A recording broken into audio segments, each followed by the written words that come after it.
mo ṣe alábàápàdé fídíò Governor Adeleke ní Ọ̀ṣun State níbi tí wọ́n ti ń jó as usual.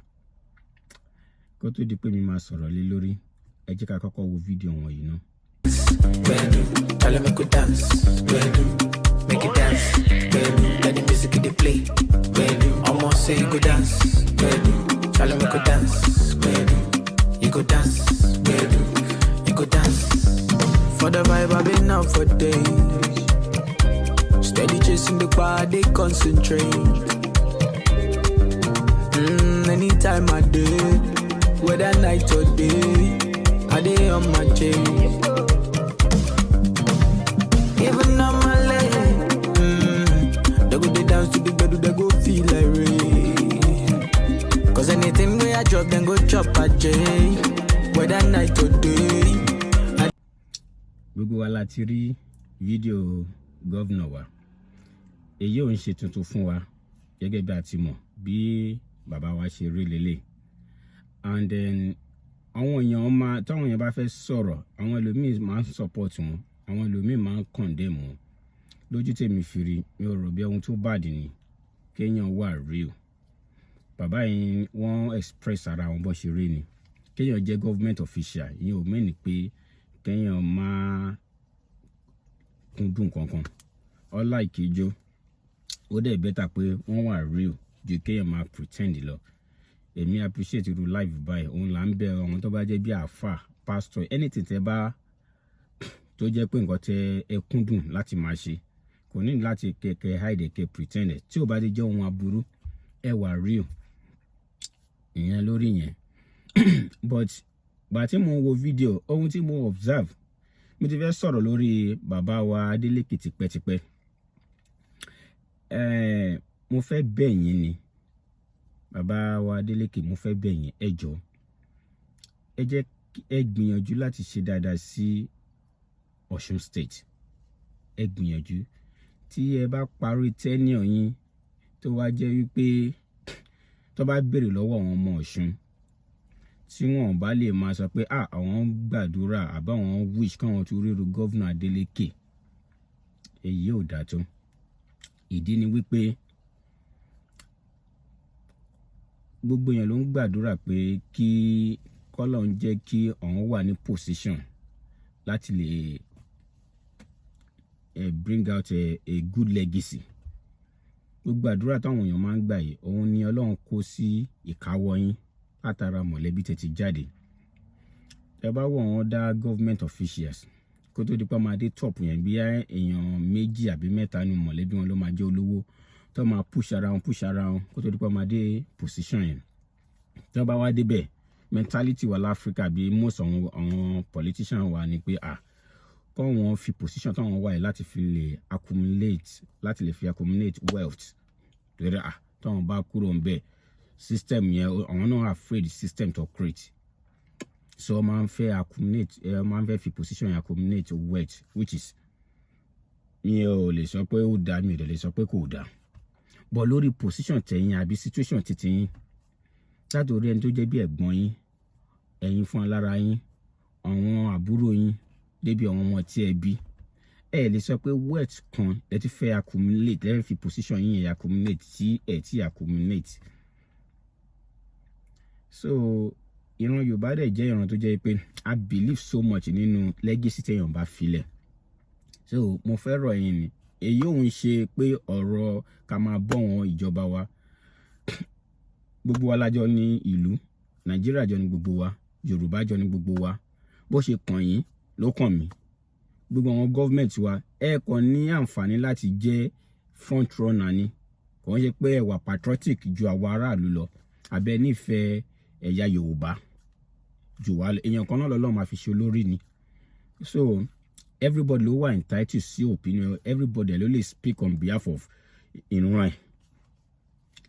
A fẹ́ bẹ̀ yín ni, èmi particularly mo ń bẹ̀ yín ni, Governor Adeleke, bẹ́ẹ̀ ṣe wà lively, ẹ jẹ́ kí ìlú Ọ̀ṣun State kó wà lively. Lára reason tẹ́ gbọ́dọ̀ fi ṣe dáadáa ní inú ìjọba yín ni wípé Ọ̀ṣun State ó jẹ́ state tó yẹ kí kó jẹ́ àmúyangàn àwa ọmọ Yorùbá.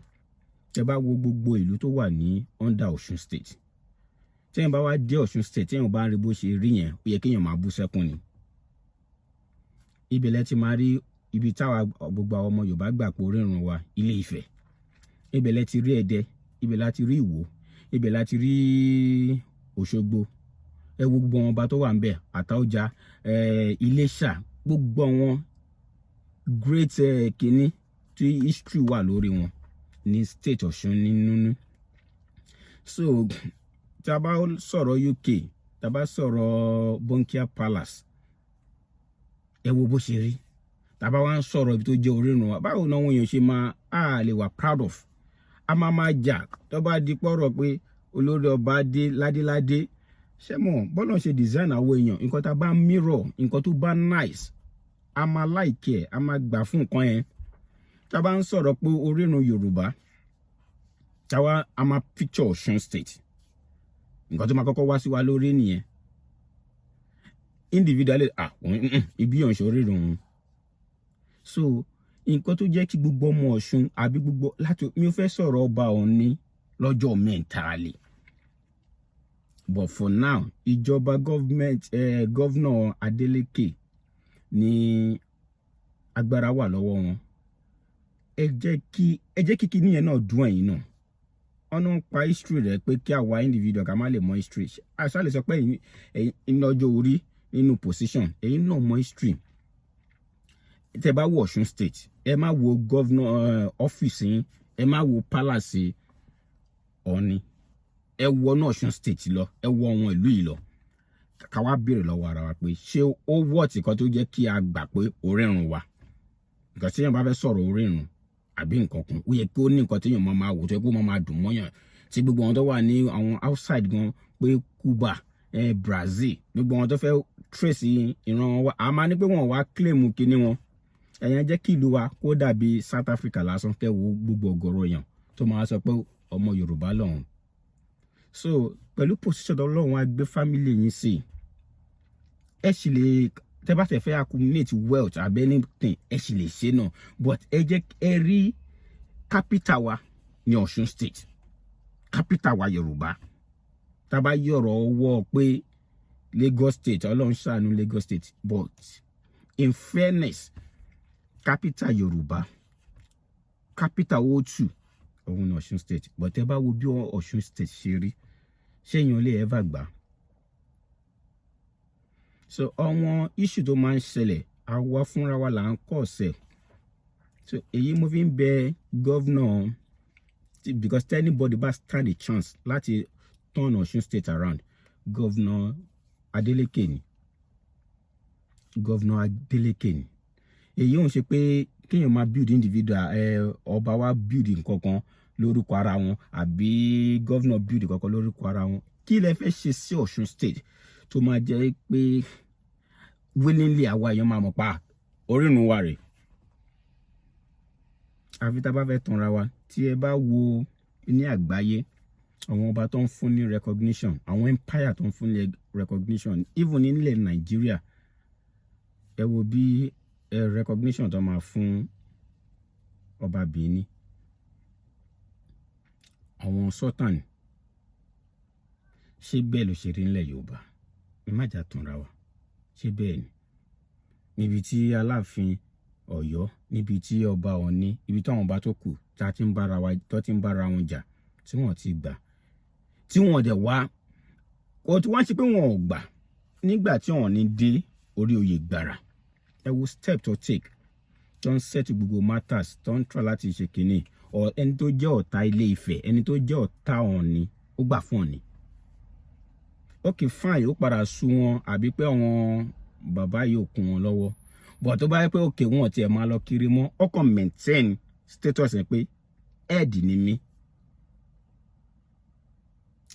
Nǹkan tá à ń sọ ìkọ́ lẹ́ni làwọn máa sọ. Àìmọye perception àwọn èèyàn tó máa ti change. But fún mo mọ bó ṣe rí, God knows why.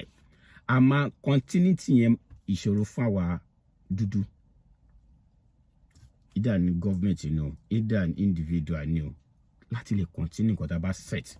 A máa padà dáwọ́rú last ṣáá ni. òun ló máa fi ń dàbí pé ní pé àárí. Gọ́vnà Adeleke, èmi jẹ́ni tó fẹ́ràn yín gan gẹ́gẹ́ bí ọmọ sí bàbá. Ẹ wo position tó lọ́n gbé yín sí.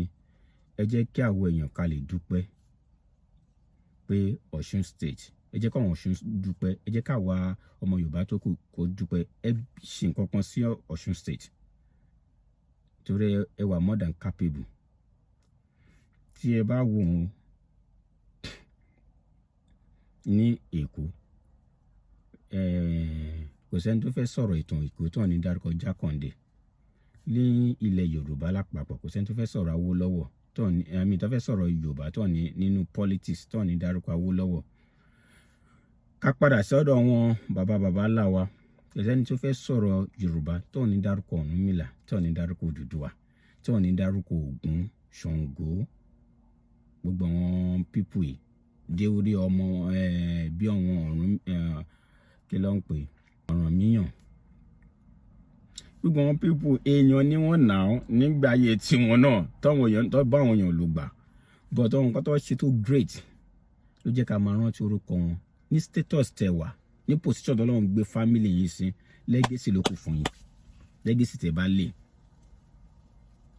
tẹ́ bá lè fún àwa aráàlú. Torí ìdùnnú tèmi ni pé kílẹ̀ Yorùbá dá. Ẹ wo Ghana ń bẹ̀yẹn, ẹ wo empire àwọn Ashanti. Gbogbo àdé la mọ̀ pé àbí gbogbo àwọn ọmọ Òtù la gbà pé lára àwọn Ashanti wọ́n kúrò láti Ilé Ifẹ̀. But a bá ń sọ̀rọ̀ empire l'Africa, Ashanti region ó wà lára empire tí àwọn gbogbo ayé recognize.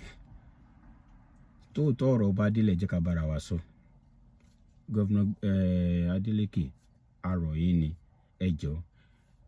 A mọ̀ pé ìjọba àti jẹ́ leader ò rọrùn. A mọ̀ pé ẹ̀yin ìjọba wa ń làágùn kò rọrùn. Àmọ́ ẹ try more, ẹ abẹ̀yìn ni.